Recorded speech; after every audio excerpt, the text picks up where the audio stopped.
Assalamualaikum warahmatullahi wabarakatuh. Waalaikumsalam warahmatullahi wabarakatuh. Selamat pagi Bu Titi. Selamat pagi Bu. Bagaimana kabarnya hari ini Bu? Alhamdulillah sehat selalu. Tetap semangat ya Bu. Semangat, Bu. Tinggal terakhir modulnya nanti. Tinggal satu modul yaitu modul 3.3 dan kita sudah memasuki modul 3.3 ini Bu. Sudah dalam proses eksplorasi konsep ya. Bu, di dalam pendampingan individu kelima ini ada 3 Bu Titit fokus pendampingan. Yang pertama nanti panjenengan merefleksikan penerapan atau implementasi aksi nyata panjenengan di modul 3.1 tentang pengambilan keputusan ya. Kemudian yang kedua nanti panjenengan berdiskusi dengan saya tentang rancangan program yang berdampak pada murid Bu untuk modul 3.3 nggih. Dan yang terakhir Bu Titit diskusi perkembangan komunitas praktisi yang dijalankan di sekolah serta implementasi dari rencana di Lokakarya 3 untuk berbagi ke rekan sejawat panjenengan ya Bu ya. Ya Bu Titit untuk sesi yang pertama yaitu bagian awal pendampingan kita yaitu waktu kita 10 menit nanti. Yang pertama Bu menjelaskan tentang fokus pendampingan. Jadi saya sudah menjelaskan kepada panjenengan bahwa pendampingan individu kelima ini ada 3 nggih. Kemudian juga Bu nanti juga panjenengan juga dalam perjalanan 1 bulan terakhir ini Bu apa saja proses yang sudah berjalan Bu? Dalam 1 bulan ini saya sudah mempelajari materi modul di 3.1 kulit, yaitu bagaimana cara pengambilan keputusan berdasarkan dilema etika dan juga tentang rujukan moral gitu. Ya, berarti tentang modul 3.1 nggih panjenengan sudah belajar mengenai pengambilan keputusan baik secara dalam permasalahan dilema etika maupun rujukan moral. Ya, bagus sekali Bu Titit. Kemudian Bu, apakah panjenengan sudah mengobservasi rekan sejawat panjenengan? Sudah Bu. Oke. Kalau gitu nanti saya akan meminta lembar observasi panjenengan dengan rekan sejawat panjenengan gitu ya. Oke Bu Titit, untuk selanjutnya Bu, bagaimana penerapan aksi nyata modul 3.1? Apakah Bu Titit sudah mengerjakannya Bu? Sudah Bu. Kegiatan aksi nyata 3.1 saya sudah mewawancarai 2 kepala sekolah. Ya. Yang pertama itu kepala sekolah di SD saya yaitu SD Menanggal Bapak Marzutiono. Dan yang kedua itu ibu kepala sekolah dari SDN Sumber Tangguh 2 yaitu Ibu Helmi yang sebagai kepala sekolah di situ. Ya. Bu Titit sudah mewawancarai 2 lembaga yaitu SD Panjenengan sama SD Sumber Tangguh gitu ya. Kemudian Bu, apa yang menurut panjenengan perlu dikembangkan atau perlu dievaluasi dalam mewawancarai 2 kepala sekolah tadi Bu? Yang perlu saya kembangkan itu pengambilan keputusannya itu di kepala sekolah yang pertama beliau itu menceritakan pengambilan keputusan yang berdasarkan rujukan moral, jadi itu lebih mudah pengambilan keputusannya. Dan yang kedua itu kepala sekolah yang kedua beliau itu ada permasalahan dengan dilema etika. Jadi untuk pengambilan keputusan beliau harus mempertimbangkan banyak hal agar hasil keputusannya itu bisa berdampak baik bagi semuanya. Jadi ada beberapa hal untuk mencapai sebuah pengambilan keputusan itu ya Bu ya. Dan juga perlu ada pun 9 langkah dalam pengambilan keputusan seperti tersebut Bu Titit. Bagus sekali Bu Titit. Kemudian Bu, untuk keberhasilan dalam mengambil keputusan itu seperti apa Bu? Pengambilan keputusan itu dikatakan berhasil jika hasil yang diputuskan itu memiliki dampak yang baik bagi semuanya, baik di sekolah dan juga bagi murid-murid. Ya.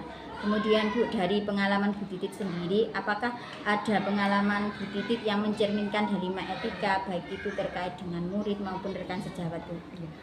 Kalau dilema etika itu pernah Bu, saya mengalami permasalahan tapi dengan rekan sejawat.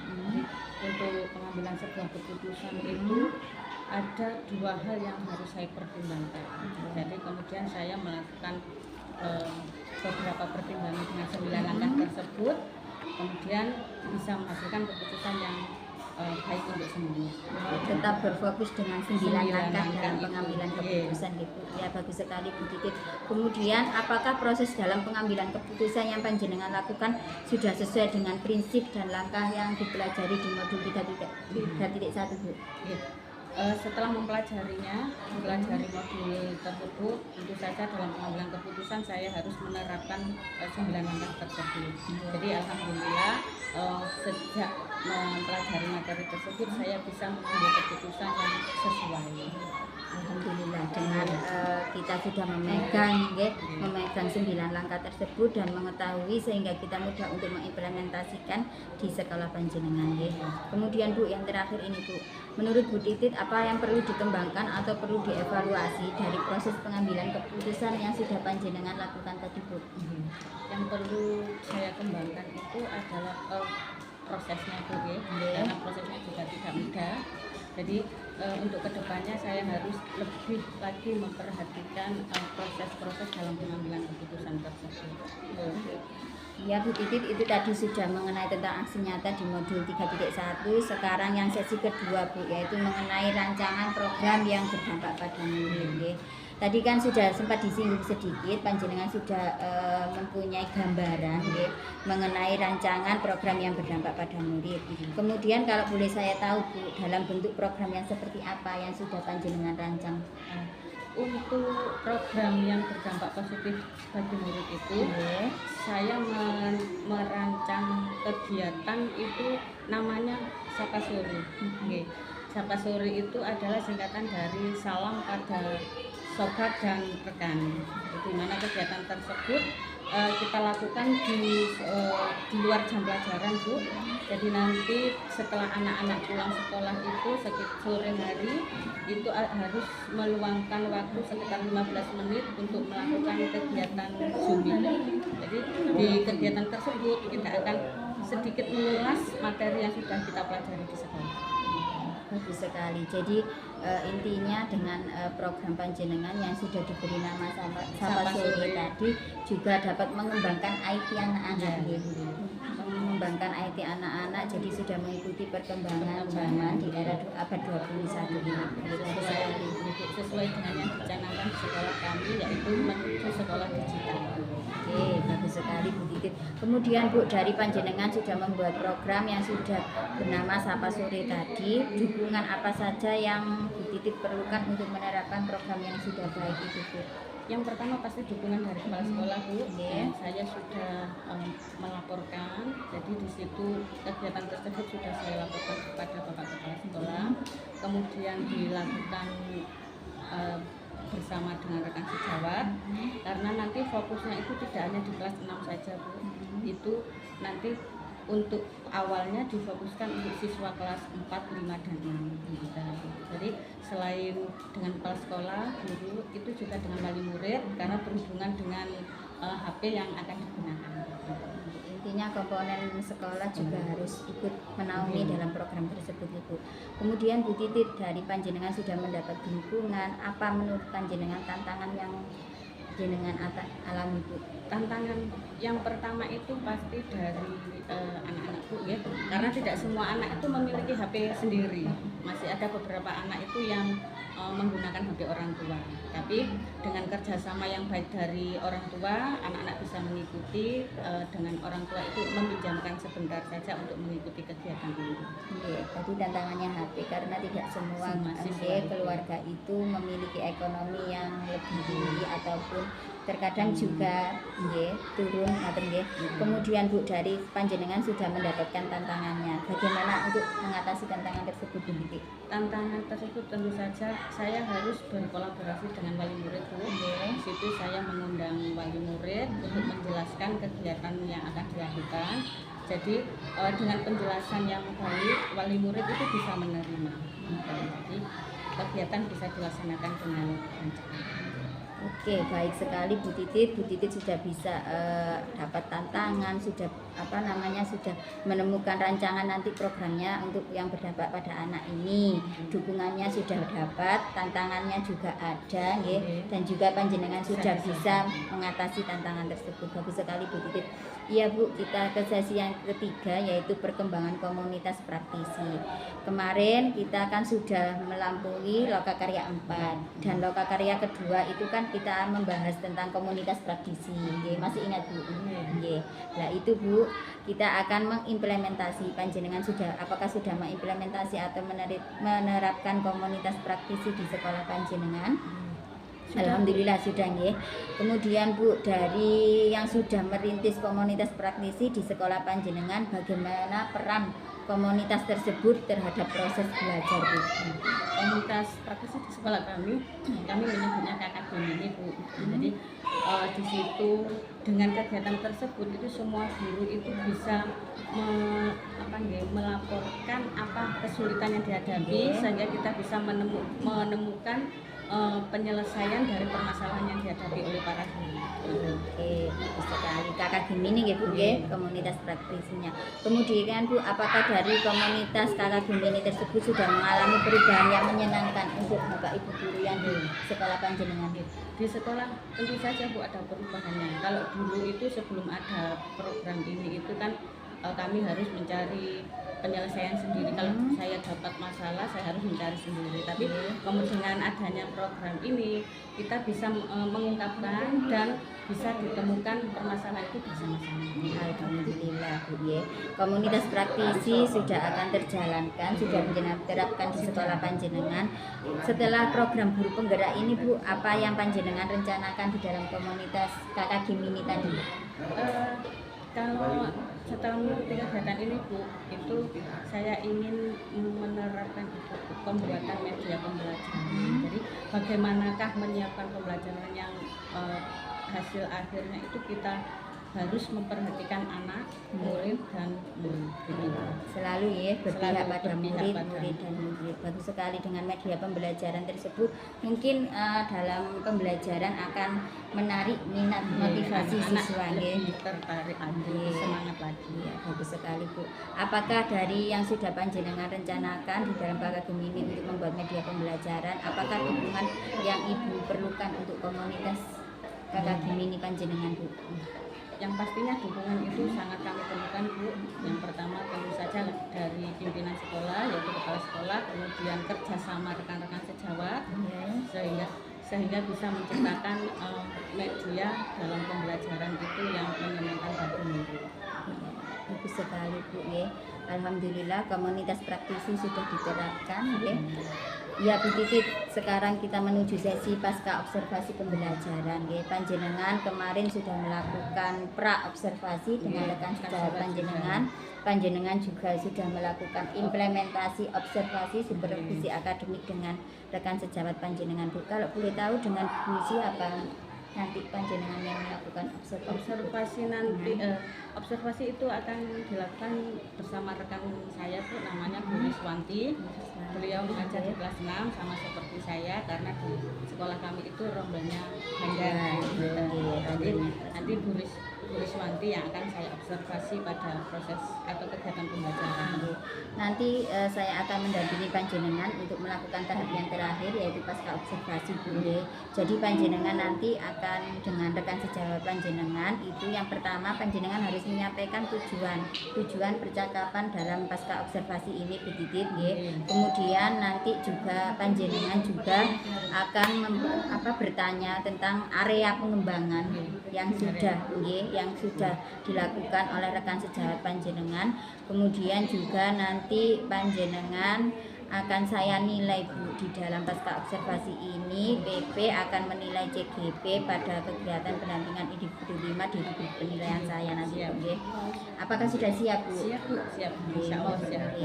Nanti kita di kelas ini atau bagaimana Bu? Di kelas 6 saja Bu. Apakah dengan rekan sejawat panjenengan Bu Riswanti? Oh, Bu Riswanti tadi sudah siap Bu? Siap Bu. Oke, monggo kalau gitu Bu untuk mempersingkat waktu nggih. Monggo.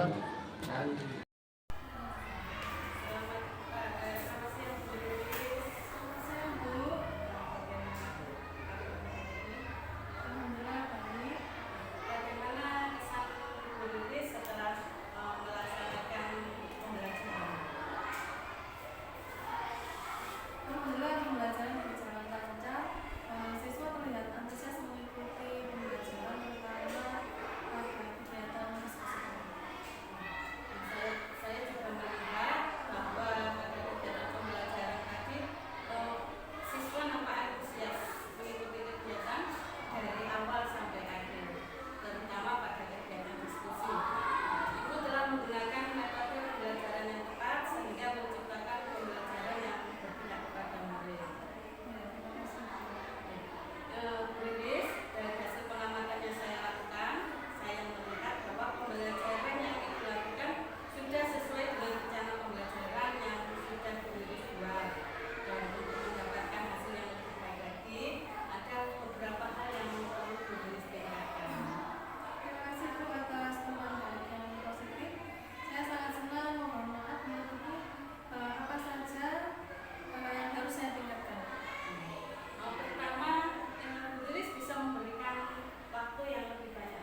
Alhamdulillah Bu Titit sudah melakukan kegiatan pasca observasi pembelajaran nggih. Tadi saya sudah mendampingi panjenengan dengan rekan sejawat panjenengan Bu nggih. Alhamdulillah dalam kegiatan pasca observasinya berjalan dengan lancar Bu Titit nggih. Sekarang yang sesi terakhir Bu nggih. Kita biasanya melakukan kegiatan refleksi dalam pendampingan individu kelima ini Bu. Oke Bu Titit, Bu Titit dalam menjalani program pendidikan guru penggerak ini kan sudah mau usai ya, sudah mau selesai nggih. Kemudian Bu, dari panjenengan yang sudah melakukan pendampingan individu mulai dari 1 sampai pendampingan individu kelima ini, apakah dari panjenengan merasakan masih membingungkan yang akan panjenengan pelajari itu lebih dalam yang mana Bu, boleh tahu? Dari modul 1.1 sampai sekarang sudah memasuki pertengahan 3.3.